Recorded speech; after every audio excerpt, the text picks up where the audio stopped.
Hi, I'm Hal Roberts. This is Bridge City News. Here's some of the top stories we've been following. Lethbridge Mayor Chris Spearman speaks out after the province once again shoots down his recommendation of not centralizing EMS dispatch. Despite concern from countries in Europe over the Oxford AstraZeneca vaccine, a federal panel in Canada is recommending it to anyone 18 or older.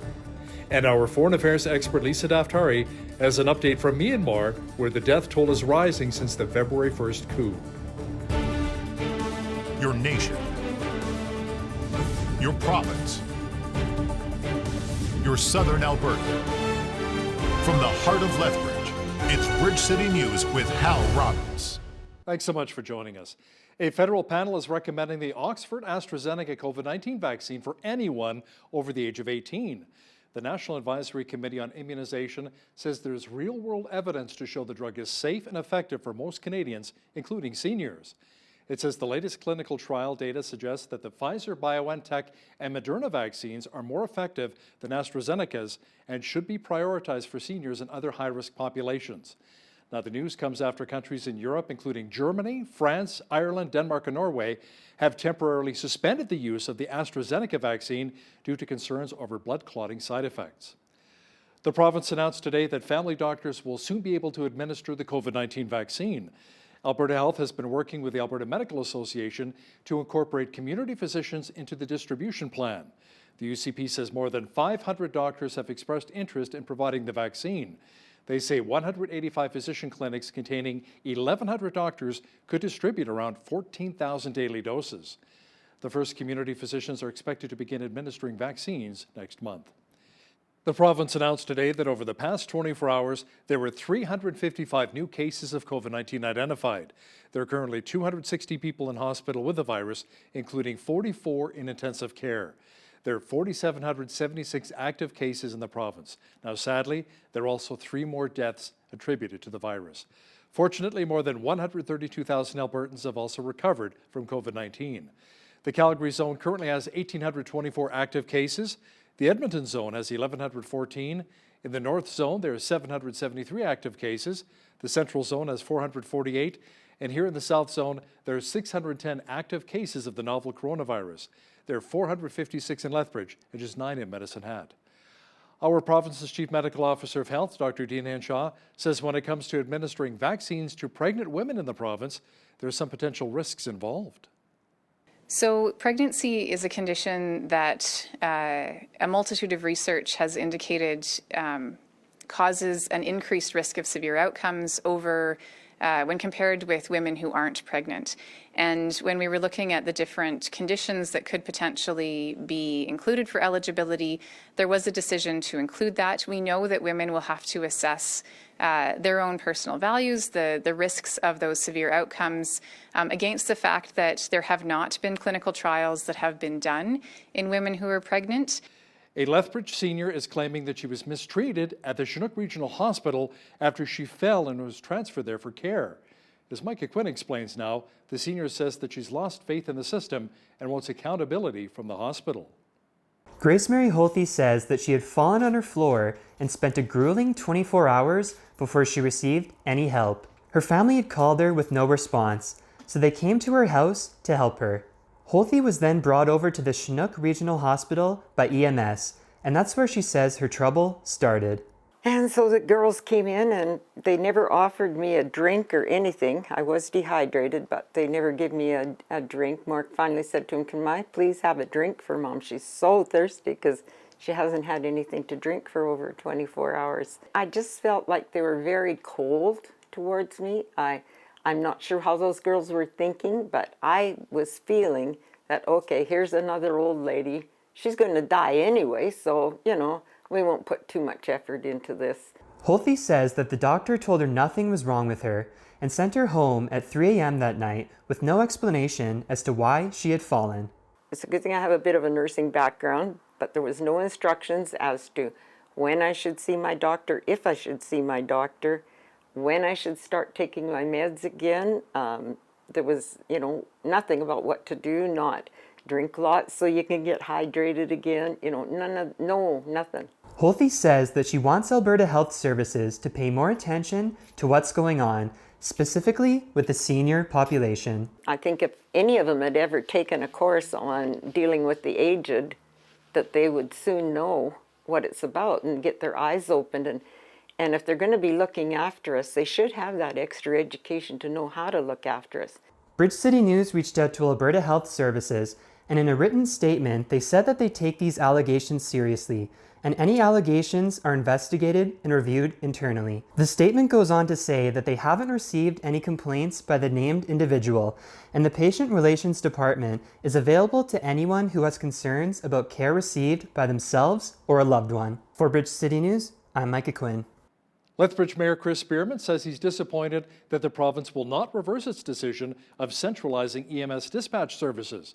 The province did not support a motion brought forth by Lethbridge, Calgary, Red Deer, and Wood Buffalo. Mayor Spearman says it's really a nonpartisan issue, and it's more about recognizing the importance of community safety and preserving the effectiveness of emergency services. He says since the consolidation of EMS dispatch, each region has experienced significant issues. All 4 cities have submitted detailed technical reports about the deficiencies with centralized dispatch. So since it has happened, we've had gaps when the technology failed for about an hour. We've had issues where ambulances in Lethbridge, for example, were sent to 22nd Avenue North when they should have gone to 22nd Avenue South. We've had an ambulance show up at an apartment building without a unit number, so the responders are trying to figure out which of the 30 units has the medical emergency, and those create delays. We're also concerned that when the nearest available ambulance is in Coaldale or Colehurst, that we want to make sure that the fire apparatus goes to begin life-saving procedures. Spearman says Albertans really need to call Premier Jason Kenney and demand the return to emergency dispatch services to local jurisdictions.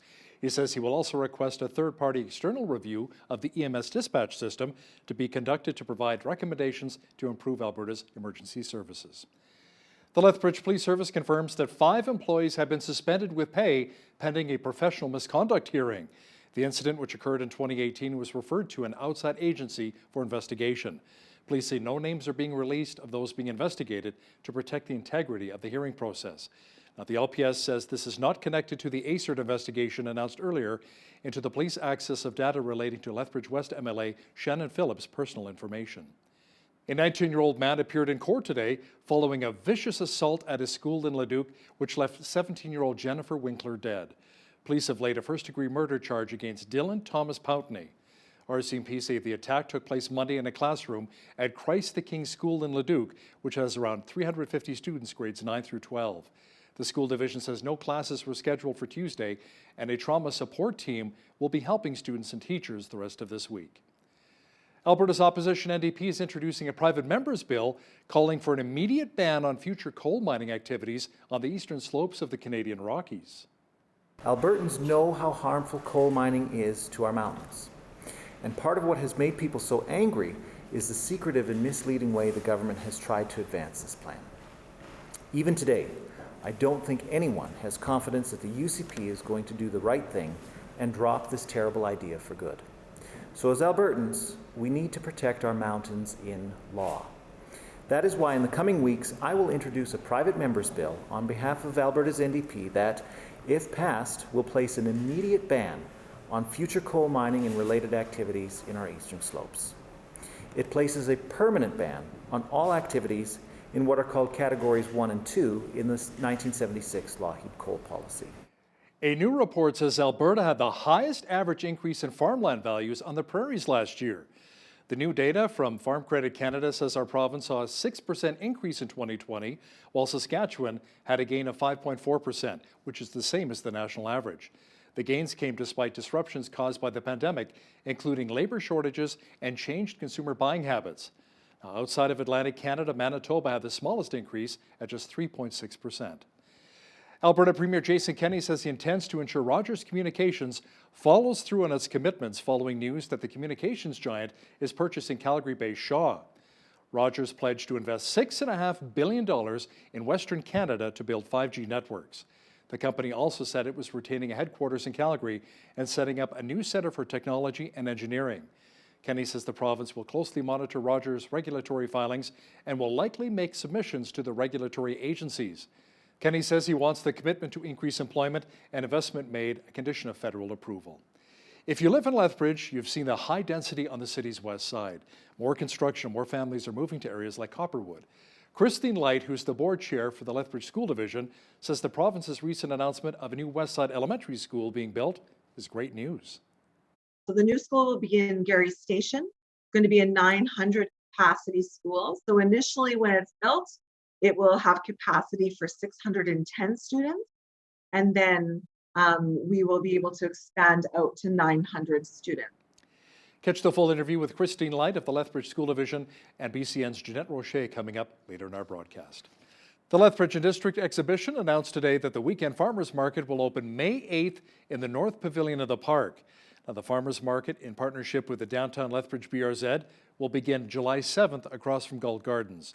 Organizers say both farmers markets will adhere to strict physical distancing guidelines, including a one entry, one exit system.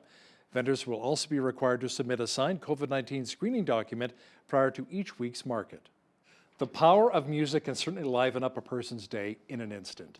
A University of Lethbridge percussion teacher put on an online percussion clinic today to showcase his talents and bring joy to viewers during the pandemic.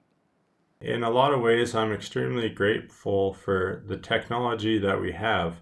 If you imagine having this pandemic 100 years ago, we'd have very little options for communicating or as musicians getting our music out there. So I'm really grateful for the ability to record pieces and stream them, put them on the internet and interact with people that we couldn't. Porter says that having the option of Zoom gives people the opportunity to watch him from all over the world. Golf courses might not typically open at this time of year, but the sun is shining and people are itching to hit the links. I know I am. The few southern Alberta courses that are open have drawn attention from all over the province. BCN's Ainsley O'Reilly has the details. In your experience, have you seen people this excited to get back? No, not to this level. Obviously, every year in the spring, everybody's antsy to play golf again because it's a sport that everybody enjoys. But certainly this season, which mirrors the excitement last season when we were allowed to go finally in May. But people are certainly excited to play golf, and there's a lot of smiling faces out here. The Picture Butte Golf Club is one of only a few in the province to open their doors this early in the golf season, and they've received calls from all over Alberta. We've had traffic, Calgary, obviously, Edmonton, as far north as Grand Prairie has been down to play golf. The province allows for youth sports to max out at 10 participants, which makes golf an ideal sport for anyone looking for a safe activity. Bridge Valley Golf Club in Lethbridge will open its doors on April 3rd. They'll offer programs for kids, and its employees are looking forward to seeing clients just as much as the golfers are to get out. We are also excited to be opening and to offer golf to our community because it's a really good thing for everyone right now, given the restrictions of COVID and whatnot. It gives them an opportunity to get out, enjoy the outdoors, improve their game a little bit, and have a lot of fun. For Bridge City News, I'm Ainsley O'Reilly. The province of Manitoba is trying to put more money into its classrooms. Premier Brian Pallister's government has introduced legislation to replace most elected school boards with community school councils and a province-wide advisory board. Officials say the bill would save on administration costs. The English language school divisions would be reduced from 37 to 15. The French school division would be exempt from any changes. The new bill would also remove principals and vice principals from the teachers' union. A Saskatchewan hockey player who survived the Humboldt Broncos bus crash has written a book about his experience. Caleb Dahlgren, who's now 23, was one of the 13 people injured in April of 2018 when his hockey team's bus and a semi-trailer collided in rural Saskatchewan. 16 people, including 10 players, were killed. Dahlgren says writing the book Crossroads about his experience was extremely difficult. It was released today. Prime Minister Justin Trudeau says Canadians are looking forward to the day when non-essential travel across the Canada-US border can eventually resume. He says that won't happen today and that both sides of the border have to keep waiting patiently for the COVID-19 pandemic to abate. The first priority will always be ensuring the safety and security of our citizens, while at the same time ensuring the flow of goods across our border. $2 billion worth of goods every day flow across that border, and it was really important, even when we brought in those original restrictions back in March a year ago, that the flow of goods not be interrupted. And that's exactly what we've seen, but we're all eager to be able to travel again. It was very exciting for me to be able to come to Montreal for this announcement this morning, but I think we're all going to wait patiently until such a time as the health situation allows us to loosen border restrictions internationally. Mark Kielberger says a parliamentary committee study into We Charity is nothing short of a political trial. He's accusing MPs of trying to score points at the expense of children around the world.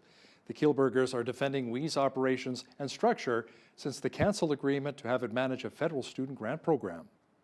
Hundreds of thousands of Canadian kids will once again need employment this summer.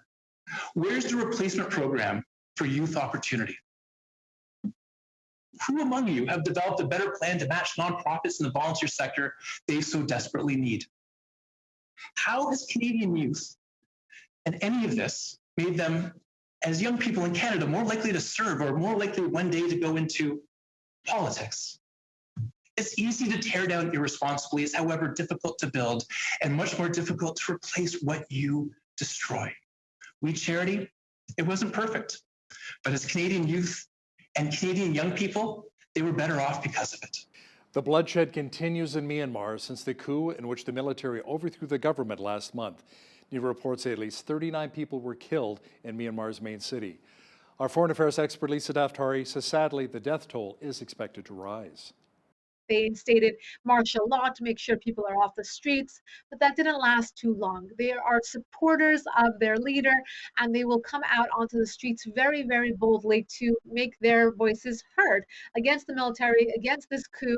And unfortunately, the death toll is rising. As you said, Hal, this was not very bloody. It was not very brutal at first, but now they are cracking down because they want to see an end to the protests. Both sides will get more courageous, more bold, more brazen, and of course that means the death toll will rise, unfortunately. Lisa will also have details of how the U.S. Border Patrol is still holding more than 4,200 unaccompanied migrant children in holding facilities. That Q&A is coming up after Business News. Well, we had a slightly cooler day in Lethbridge, but still no rain or snow. We'll take it for this time of year. More sunshine is on tap for Wednesday. Full weather details are on deck. It was another beautiful day across much of southwestern Alberta again today. Jeanette Rocher is back with a complete look at the weather forecast. Jeanette, we should be receiving a lot more sunshine the rest of this week, which will help us load up on our vitamin D. Yeah, that is so true, Hal. And speaking of sunshine, we've actually had some UV indexes this week of 3 and 4. So it is that time of year where we're experiencing UV indexes and wind chill all in the same day, as well as frosty windshields in the morning. I know my car was a little frosted over this morning, but yeah, lovely temperatures upcoming for this whole week.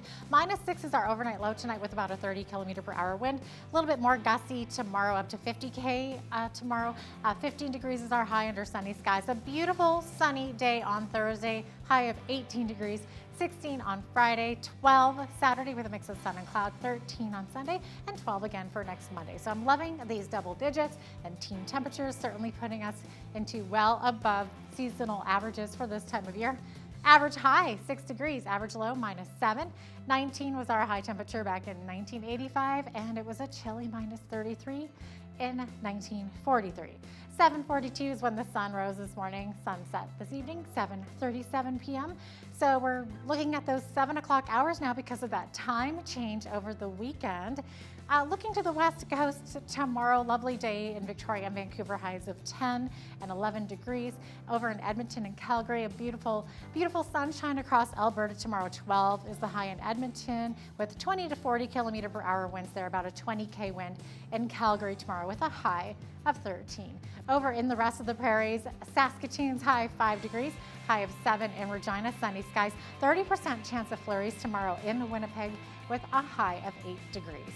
So let's look to our friends over in central Canada. Looking further east here, starting with Toronto. Toronto overcast tomorrow, high of 9 degrees, a mix of sun and cloud in Ottawa tomorrow with a high of 10. Montreal, beautiful sunshine, high of 6 degrees.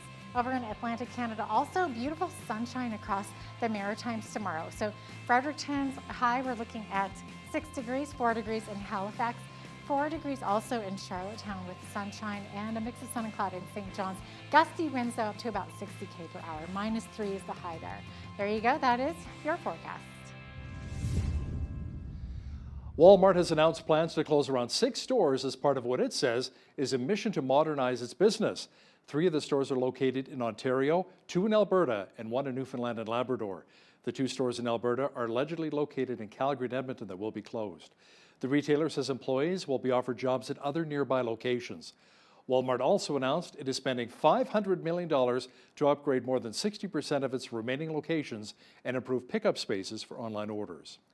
1,600 Via Rail workers represented by Unifor have ratified a new 2-year contract that includes a 2% wage increase this year. The agreement covering Via workers in stations, onboard trains, and in call centers also includes benefit improvements and a review of some work rules. It expires at the end of the year after Via Rail and Unifor agreed last March to put off negotiations due to the COVID-19 outbreak. Union officials say it's a good agreement in truly exceptional times.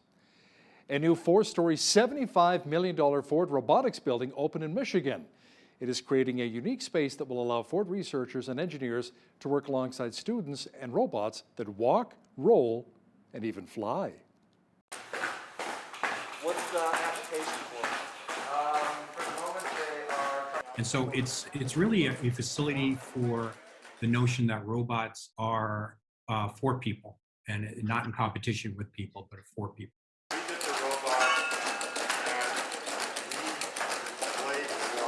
These programs give kids opportunities that they otherwise wouldn't have.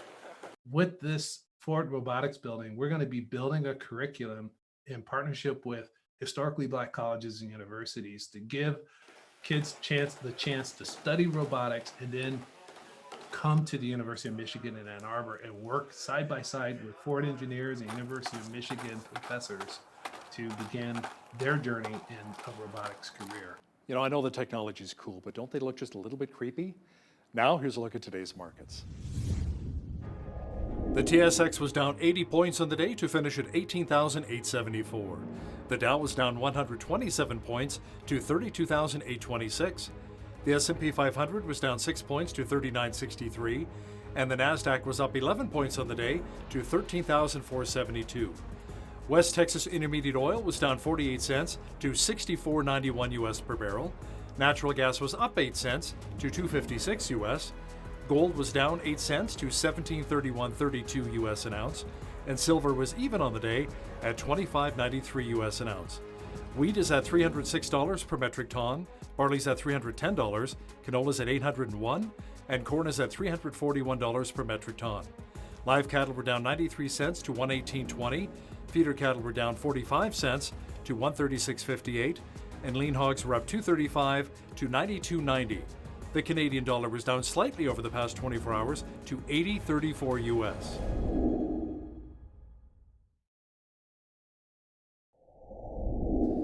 Recapping one of our top stories this hour, the province announced today that family doctors will soon be able to administer the COVID-19 vaccine. Alberta Health has been working with the Alberta Medical Association to incorporate community physicians into the distribution plan. The UCP says more than 500 doctors have expressed interest in providing the vaccine. They say 185 physician clinics containing 1,100 doctors could distribute around 14,000 daily doses. It's being reported that Prince Harry's bride Meghan Markle is talking to the Democrats about the potential of becoming the next U.S. president. Political reporter Lisa Daftari will have details for us in our weekly Q&A shortly. It is imperative for the West to show solidarity with the Iranian opposition. Now, that's according to officials with the National Union for Democracy. Joining me now to talk about this in more detail is our foreign affairs expert, Lisa Daftari, joining me from Los Angeles. Lisa, officials say it's vital to show that support, especially when Iranians' lives are being threatened both inside and outside of Iran? Yes, absolutely. And we're seeing something tremendous coming from the Iranian people inside the country. There is a new online campaign that has gone viral. It's hashtag no, the number 2 IR, meaning no to the Islamic Republic. And the people of Iran are courageously speaking out. They are putting flyers on windshields and putting graffiti on walls saying no to the Islamic Republic. And a lot of them are sending me videos where they're disguising their faces in some capacity so that they're not, if they're caught, this is punishable by death. It's considered treason. It's considered turning against the government. So, courageously saying, this is not my choice. This is not my government. No to the Islamic Republic. And that's the hashtag that has gone viral with a very symbolic thumbs down. That's their logo. It's all over Twitter, and it's gaining a lot of momentum, both from Iranians inside the country, the opposition outside the country, and people who just support and have been following the story of the Iranian people. All of this in the backdrop of the West, spearheaded by the Biden administration, trying to get back into an Iran nuclear deal, pretty much at any cost. The optics don't look good. The Iranian government is enriching uranium, developing their ballistic missile program, gaining a lot of technology where they would have a more robust weapons program, and of course the human rights violations against women, against minorities, against pop culture artists, etc. It's just horrific, egregious. So keep your eyes on this campaign. It's a beautiful thing to watch when it's a grassroots movement like this, uniting the people for one good cause, and that's their future. There are reports that security forces killed at least 39 people last weekend in Myanmar's main city, Lisa. That would be one of the bloodiest days of protests against the junta that seized power in that February 1st coup. Yes, so this coup was at first it was more of shocking news. Well, the military took over, they arrested their leader, and now we just sit back and watch. Well, they cut the internet, they instated martial law to make sure people are off the streets, but that didn't last too long. They are supporters of their leader, and they will come out onto the streets very, very boldly to make their voices heard against the military, against this coup, and unfortunately, the death toll is rising. As you said, Hal, this was not very bloody. It was not very brutal at first, but now they are cracking down because they want to see an end to the protests. Both sides will get more courageous, more bold, more brazen, and of course that means the death toll will rise, unfortunately. Now, threats from China and North Korea loom large over the Biden administration's first cabinet-level trip abroad. Now, Lisa, is this part of a larger effort to boost U.S. influence and calm concerns about America's role in Asia?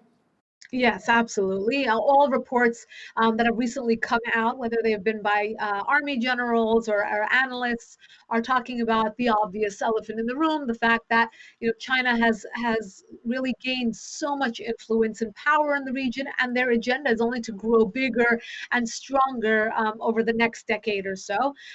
They have extended their tentacles both physically within the neighboring countries into the neighboring sea, and they've also, in terms of their cyber capabilities, they've infiltrated the West in many, many ways. They've sent spies over in the United States. Just a few months ago, we discovered that there are interns and professors and researchers in labs at Harvard, at some of the best institutions in our country, and they have infiltrated that way.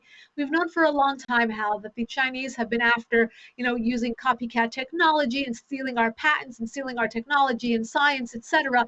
But now we know that they are really on a rampage to grow bigger and stronger than ever before. They are probably the world leader at this point, and on their way to becoming much farther ahead than the West. So this trip is intended to at least bring together some of those concerned parties to talk about where China is headed. The Jerusalem Post is reporting that an Israeli woman who crossed into Syria's border earlier this year and was returned was allegedly asked by Syrian authorities to help carry out a terrorist attack against Israeli soldiers. Tell me more about that. This is a wild story. I mean, it really sounds like a movie when you read the article, and I suggest that you do read it if you're interested in this type of action flick. This woman, her hobby is to just wander into enemy states, and that's exactly what she did. She took a couple of different buses, different routes, did some hiking, and ended up in Syria. As an Israeli, that is not a safe place for her to be, and of course she was apprehended, and Syrian authorities, probably spearheaded by Bashar al-Assad's supporters, meaning the Iranian regime's assets over there, asked her to become a spy and basically not just be a spy, but go back to Israel. And if she would be going back to Israel, quote unquote safely, then she would have to carry out a terrorist attack on her own people, on soldiers, in fact. And she said, "No way, Jose, I'm out of here. I'm not doing this." And now that she's been released, she lives to tell the story. And of course, she told the Israelis that this is what happened to me. They offered me, this. She basically comes out a hero, even though she wandered into enemy territory. So, very, very interesting story. Let's bring things a little closer to home for just a moment here. Meghan Markle is reportedly working with the Democrats and is eyeing to become the next U.S. president. I'm thinking, okay, if Ronald Reagan was an actor, he became president. Why not Meghan Markle, right? How? Oh my good.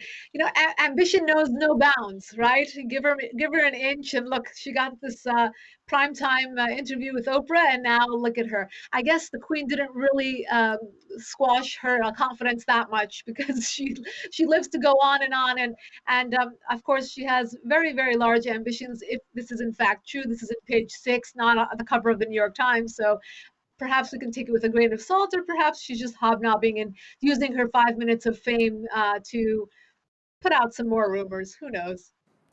House Speaker Nancy Pelosi is declining to call on New York Governor Andrew Cuomo to resign despite having zero tolerance for sexual harassment. Joe Biden also declining to call for Cuomo's resignation. Right. Look, both of them are saying, let's wait for the probe to come out. Let's wait. I mean, there are so many witnesses here, so many victims, I should say, that have come forward. It's not just a one-off. It's not a he said, she said, but it's a she, and then he said. So, it's one thing if they were this lenient across the board and they were consistent in their leniency towards sexual harassment. But as you said, they have had their records show that they would ask, any individual in the past. There have been many others in the Me Too movement that have come forward, and they have had a zero tolerance policy towards those types of predators. So, look, we want to give everyone the benefit of the doubt, but there are, in fact, so many scenarios, so many stories here that it's really disheartening to see Nancy Pelosi, a woman, not come to the support of these women, and to have Joe Biden, the president of this country, have basically tolerance or to defend this kind of behavior coming from Governor Cuomo. In the end, obviously, this probe will come out, and I hope the probe about the nursing home scandal comes out as well, and it's not really overshadowed by these sexual harassment cases. Both are very important, and both should really see daylight. And once they do, I hope that we can have a bipartisan look at this, just for the sake of those women and for the sake of really not just canceling Pepe Le Pew, the cartoon, but canceling predators that are Democrats or Republicans. Or canceling a little bit of Dr. Seuss, a couple more books there too. Lisa, as of last weekend, U.S. Border Patrol was holding more than 4,200 unaccompanied migrant children in short-term holding facilities. Many look like jail cells and are really unfit to house minors. Yeah, so, this is again looking at the reality on the ground and saying, well, now we have a Democrat president. What's he done? We're seeing children being put back into cages.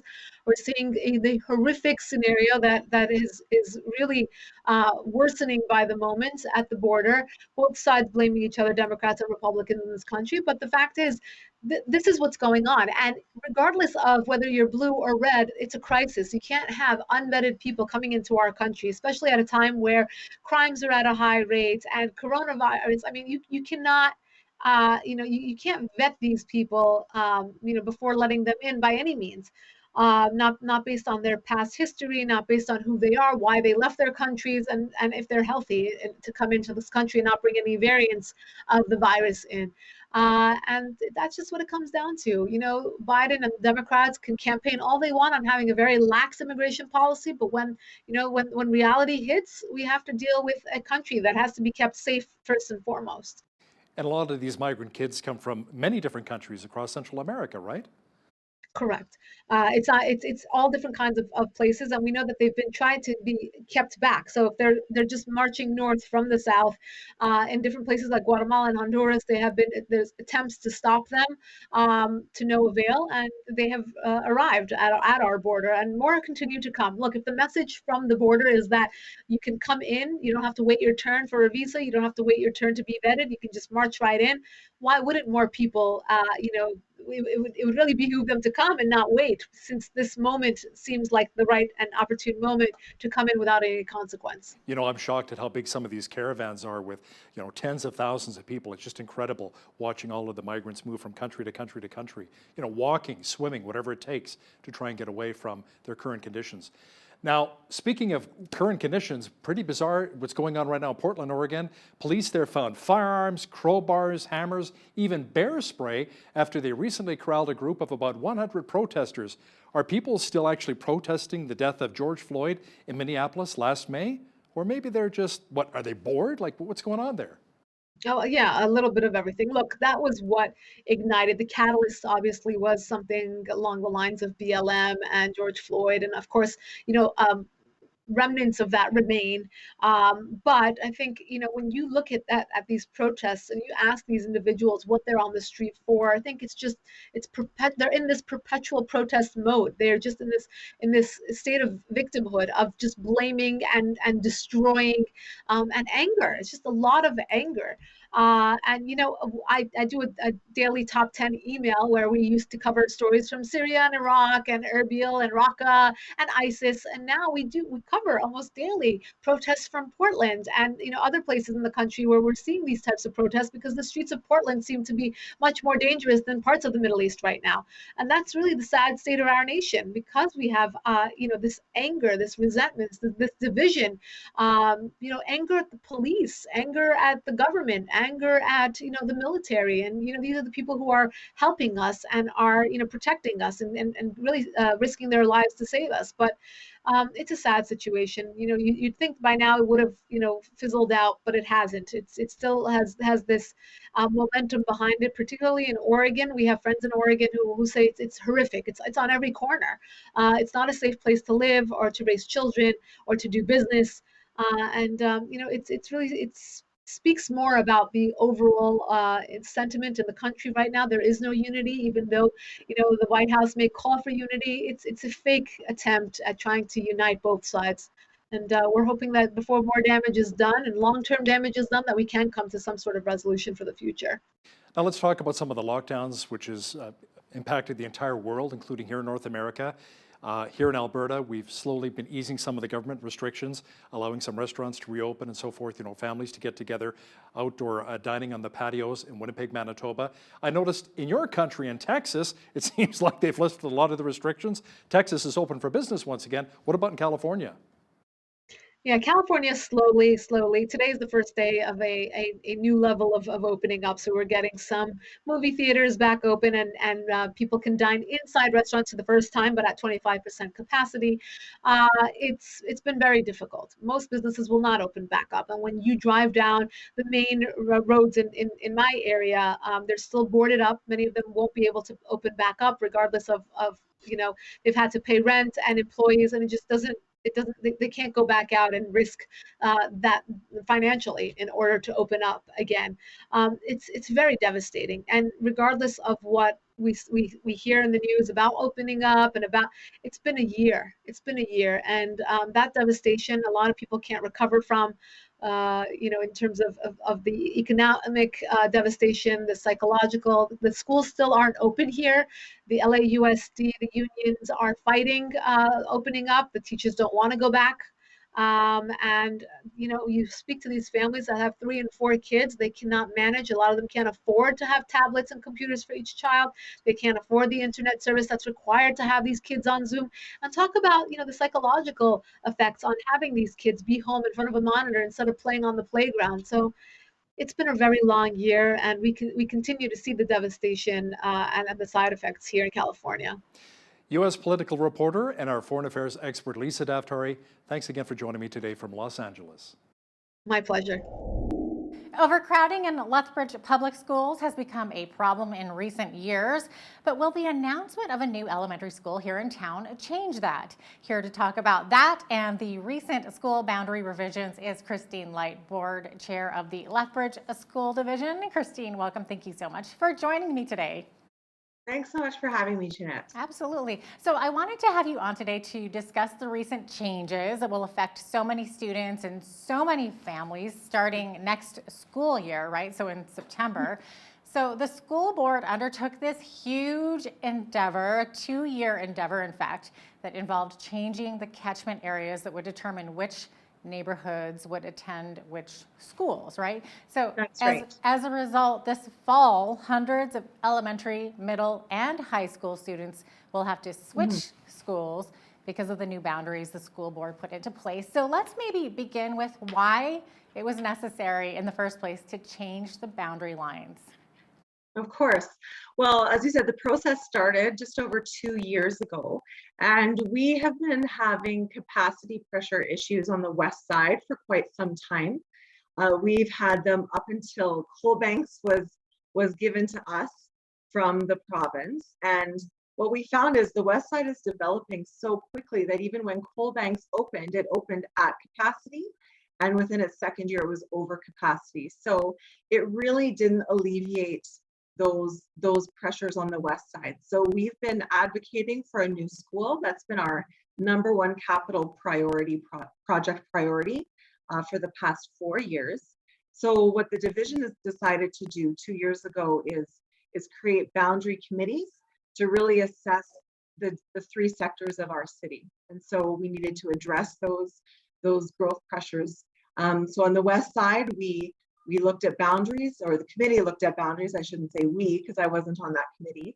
But they looked at the boundaries, they looked at population growth, they looked at trends, they did their research, and they really tried to find the best way to move students and fit students, because what we want is we want kids to have space in their schools, really, so that they can learn the best that they can. And so we were looking at West Side capacity issues. We had a new school announced to us 4 years ago. The NDP government gave us funding for our new South Side Elementary School, which is opening this fall, Dr. Robert Claxton. And so we knew we needed to adjust the boundaries on the south side so we could have students attending the new school. And then we took the opportunity to look at the north side as well and see if there were some boundaries that we could clean up there and just bring equity into our school populations on the north side. For sure. So now, when I sat in on some of those board meetings, it sounded like there were some schools that were already at capacity, and I think there were 3 on the west side, right, including Coalbanks. So which schools were already at capacity? Coalbanks, Proby, and Chinook are above capacity, so they're full. So what we have now is we have a school choice policy within our division. And so parents can apply to attend an out of catchment school, but because those schools are already above capacity, even with boundary changes, they're still above capacity. Those schools cannot accept new students. Okay, and at when you're at capacity, what is it? It's 90% full or something, or 85% full. So that's amazing. That is a lot of student population. And like you said, the west side has been growing astronomically. Did it grow faster than what the city anticipated, or than what the school division anticipated? Is that why suddenly all these changes happened? I believe it did. Yes, we weren't anticipating such a fast growth. And I know in the last budget, we were really hoping to get approval for a new elementary school last year, and that didn't happen. And so we've just continued to advocate. And so we needed to be creative with our boundaries. Yeah, so speaking of boundaries, how did the school board, how did this committee come up with those boundaries? So I understand it was quite the undertaking, like mapping things out and everything. How did that go? Well, it's definitely a long process. So for the first 2 years, the boundary committees, which were comprised of division office staff, trustees, administrators, they did their research on the growing trends of communities. They did their research on student population and just where families sat, and they really, they drew maps, and they redrew maps, and they redrew maps, and they redrew maps. And one thing that this process has taught me is how interconnected our city really is, and the domino effect that one change can make on the rest of our community. And so you can have a fantastic idea for one school or one community, but as you see it fall out and affect 5 things after it, then you have to look at the long-term perspective of what that initial change can make.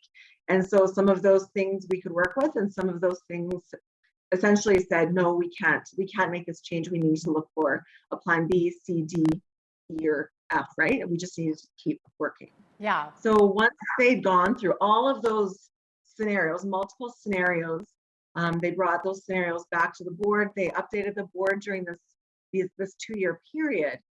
We opened up the proposal. We made the proposal public on January the 12th, and then we opened the feedback loop, for the community and parents to give their ideas and their feedback on the proposed boundary change. Yeah, I was just going to say, now, of course, you can't please everyone, and you found this out, obviously, through that parental feedback. So what kind of feedback were you hearing? I know on my end, being a reporter, I heard a lot, but I'm sure, I mean, you guys got to see, you had what, over 600 submissions, right? And you spent time going through everyone. We had over 600 submissions through the feedback loop.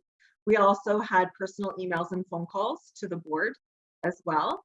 So we received those and we responded to those. And we had over 2,000 views on our website, just looking at the boundary presentation. So really fantastic public feedback and engagement, and we were thrilled to receive it. Some of the common perspectives we heard were the too brief of a period for feedback.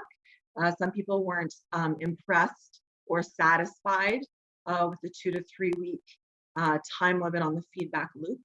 And I think just a lot of parents advocating for their kids, which is what parents are supposed to do. We love our schools, and especially our community schools. The community school just becomes embedded as part of the family and community fabric. And so definitely a grieving of families who are now being required to leave that community school and start afresh somewhere new. So of course, just hearing those concerns and those grieving stories, and I think that's the piece that was the hardest for the board to navigate through, because we want kids to love schools. That's why we're trustees. We love students and we love schools, and we want them to feel settled and rooted and build community. And so we knew that the decision that we would make would affect families significantly.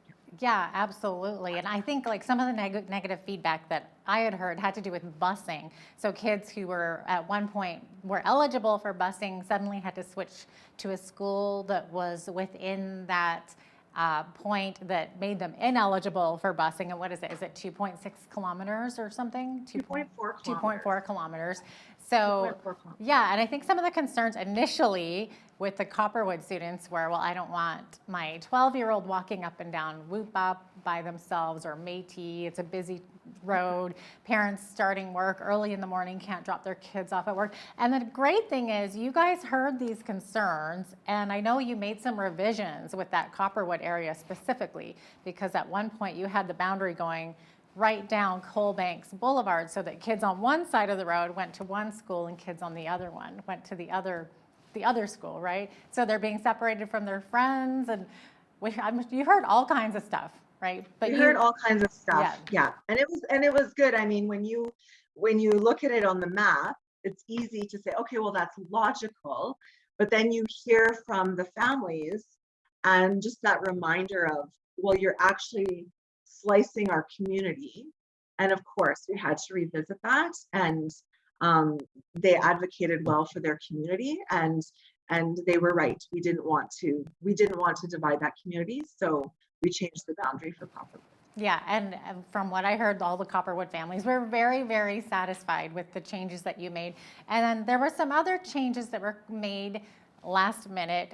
I spoke with some parents in the crossings who felt like it was a last minute change, because I think the change came up on the Friday before that Monday board meeting, and so they were supposed to switch their child from Coalbanks to Mike Mountain Horse, and then all of a sudden to was it Agnes Davidson? Nicholas Sharon. Nicholas Sharon, rather. Nicholas Sharon. Yes. Yeah. So what did you do Yes. to satisfy those parents? Has anything been done since then? I know there was like the school first choice, right? Of course, yeah. So the crossings community definitely felt ping-ponged back and forth a little bit, and understandably so. I think because they're in that, they'll be in the catchment for the new elementary school. There was a little more flexibility on the division side for where that community could sit. We initially had them attending Mike Mountain Horse, and what we had done was we put the crossings into Mike Mountain Horse, and we've moved Highlands down to Nicholas Sharon. And the Highlands community advocated and said, you know, Mike Mountain Horse is our community school. Don't take us from that school. So we listened to that community and we redrew Highlands back into Mike Mountain Horse catchment, and then shifted the crossings down to Nicholas Sharon with busing, because they would be far enough for busing and it wouldn't be a safe walking route for busing. And I think in the initial proposal, they were satisfied with Mike Mountain Horse. But because the shift happened after the feedback loop, I believe that the community felt a little blindsided. And so in hindsight, yes, we definitely could have had better communication with that community. And so we heard the community, and what we've done is given them first choice for Mike Mountain Horse if they choose Mike Mountain Horse. Because it is under 2.4, I believe it's 1.7, they won't be able to access busing. But even if Mike Mountain Horse is over capacity, families who have students currently in the division will be guaranteed a spot, as well as any children coming up in that family will be guaranteed a spot in Mike. Right. Well, hopefully that will be some satisfaction anyways. Let's talk for a quick minute about French immersion, because that was another huge thing. So anybody enrolled in French immersion on the west side is now going to have to go across the river, right, to the other side of town, basically, right? That's right. Yes, they will. That was a difficult community to navigate this change with. I think 2/3 of the French immersion students that attend Nicholas Sharon are outside of Nicholas Sharon catchment. And so they currently are already bused to school. And then that leaves the remaining 1/3 that are within Nicholas Sharon catchment that walk to school. So this would be the part of the community that this is their neighborhood school.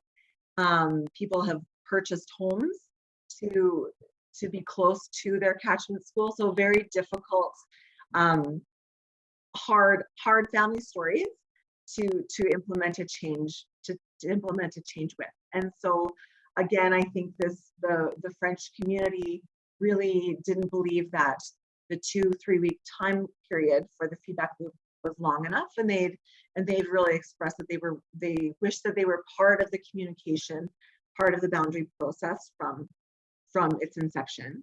But when we look at what's best for the division, when we look at the capacity pressures on the west side, we knew we needed to move approximately 200 students from the west side.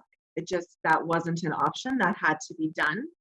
And moving our French immersion on the south side, Agnes Davidson, and converting it to a single track French immersion seemed to be the best move for the division as a whole. Yeah, it's like you were saying, so many family stories, so many people being affected by this as well. What a huge job that the board had. Like you must have had the pressure of the world on your shoulders at times. Now, this just recently, a huge announcement from the province, funding for some new public schools in Alberta, including one here in Lethbridge. Congratulations on that, first of all. So tell me really quickly more about this. This was a long time coming, as you had mentioned, and it's going to be on the west side, right, in Gary Station? Yes. We're very excited. We were absolutely thrilled to be given this school. We learned about the new school selection on March the 9th. So that news came about 2 weeks after our boundary board meeting. And yeah, so the new school will be in Gary Station. It's going to be a 900 capacity school. So initially when it's built, it will have capacity for 610 students. And then we will be able to expand out to 900 students if needed. So a welcomed addition to the west side. And it's looking at opening at the earliest 2025, right? That's right. Yeah, September of 2025. And so currently we have 4 elementary schools on the west side. 3 of them are south of Whoop Up Drive and 1 is north. That's Mike Mountain Horse. So I know that this new school will be a welcome addition to the north side of the west end.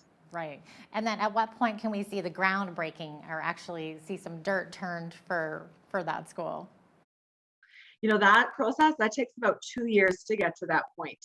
Right now, we start hiring architects to design the school, and we start looking at the companies that are going to build the school for us. So still a lot of legwork to do before we break ground, but a lot of work, but it'll go by fast, I'm sure. For sure. Will this help with the overcrowding issues, or do you think there will be more by the time that comes around? That's the magic question. Yeah. I'm really hoping it does help. We are anticipating our elementary schools on the west side being back at or above capacity by the time the new school opens. But we were hopeful in applying for a 900 student school. That will be the largest elementary school, and that was the wisest and most prudent way to go. And so I'm hoping that we will have lots of room in our classes for our students for some years to come. Yeah, I hope so too. All the best of luck with that. Christine Light, Chair of the Lethbridge School Division, thank you so much for all the information. I know there's a lot of it, and thank you so much for being on the show today. Thank you for having me, Jeanette. It was great to be here. Absolutely. I'm Jeanette Roche on behalf of all of us here at Bridge City News. Thanks for watching.